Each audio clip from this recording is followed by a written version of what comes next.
Leggo con stupore, con un po' di sorpresa sui giornali di tensioni che poi non ci sono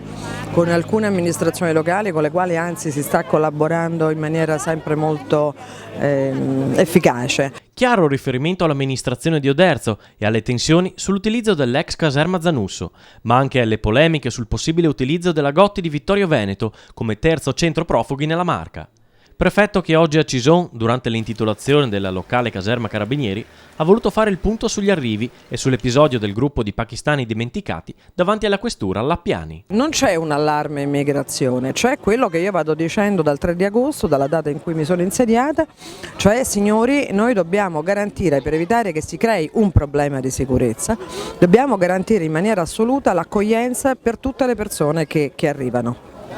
Lo sto dicendo ripetutamente, parlo con i fatti sono che a oggi noi abbiamo in accoglienza 1300 persone,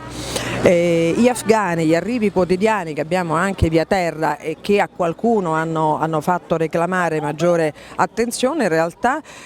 sono frutto di questi arrivi ormai costanti, improvvisi e quotidiani che abbiamo e che quindi impongono a tutti di fare squadra perché il sistema deve essere unitario, Stato, enti locali,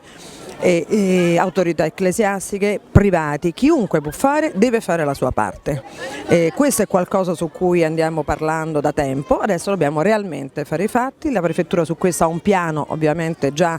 ampiamente collaudato, i numeri sono importanti, dobbiamo fare di più, tutti insieme.